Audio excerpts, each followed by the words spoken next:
हिमेश महाराज जी।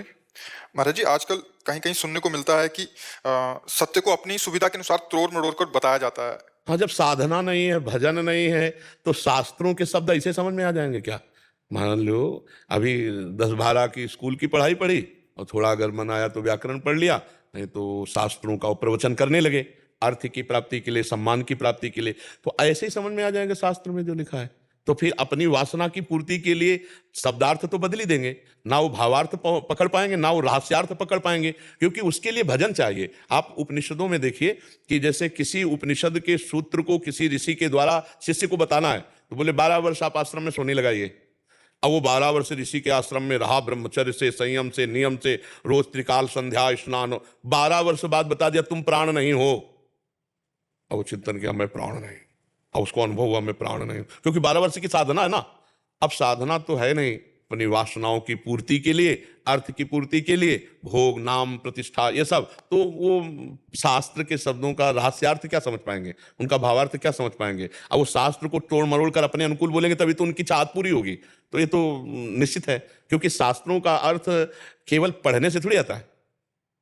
जैसे एक पीएचडी पढ़े आए हुए तो जब शास्त्र की बात, तो हम कहा देखो पहले हमको ये बताओ, वो कह रहे थे कि हम धर्मशास्त्रों में पीएचडी किए, तो हम कहा पहले हमको ये बताओ तुम काम विजयी हो कि नहीं, तुम क्रोध विजयी हो कि नहीं, लोभ विजयी हो कि नहीं, वृंदावन में बैठे हो, झूठ मत बोलना। तो बोले ये विषय ही नहीं है। तो हमका पीएचडी पे हमसे काहे की बात करते हो।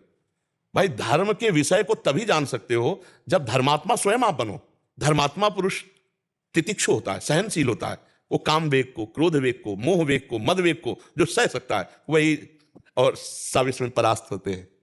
नहीं तो फिर शास्त्र का अर्थ कैसे समझ में आएगा। पहले जैसे राजा लोग तिजोरी संपत्ति जहां रखते थे ना, खजाना, वहां कई मार्ग बनवाते थे और भूल भुलैया कर देते थे। उसमें से वही जाएगा जो राजा का पर्सनल आदमी है, वो उस मार्ग को जानता है, उन भूल भुलैया में नहीं जाएगा, सीधे खजाने पहुंच जाएगा।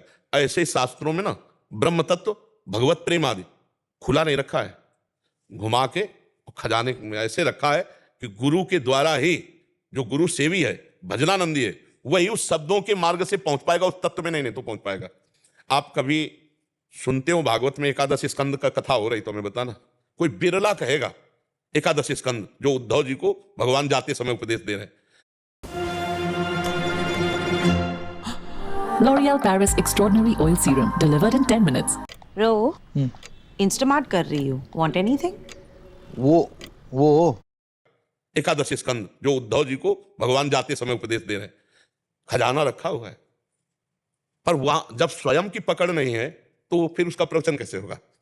तो इसलिए वास्तविक जो शास्त्रीय अर्थ है वो तप और भजन के द्वारा समझ में आता है जब भगवान लक्ष्य हो। अगर पैसा लक्ष्य है तो फिर लक्ष्य समझ में नहीं आता। बातें बना लो, जैसे एक बार आगरे से 2-3 विद्वान आए थे वो हित धाम में, तो तर्क के लिए, तो उनसे कहा देखो शास्त्र का मतलब है हम अपने अंदर के दुर्गुणों पर विजय प्राप्त करें। अगर आप केवल बातचीत करने आए हो कि कितना क्या कैसा, तो हम पहले हम हारे हैं, हार हमसे पहले लिखवा लो, हम हारे हुए आप जीत गए। और अगर शास्त्र का मतलब समझना चाहते हो तो निर्विकार होकर परमात्मा की प्राप्ति के लिए तो चर्चा कर लो। और अगर ये हारो और जीत तो पहले हमारे, क्योंकि उससे क्या होला है। और शास्त्र का फल है कि जो हम जाना हम उस पर चले तब तो उसका अनुभव, तो चलने वाला तो प्रभु नहीं। तो बहुत विचित्र खेल है, समझ लो अर्थ कैसे समझ में आएगा शास्त्रों का। महाराज जी कह रहे हैं कि जो ज्योतिष शास्त्र में जो मंत्र होते हैं बहुत बड़े-बड़े होते हैं, तो जैसे किसी का कुछ बताना होता है उपाय के लिए,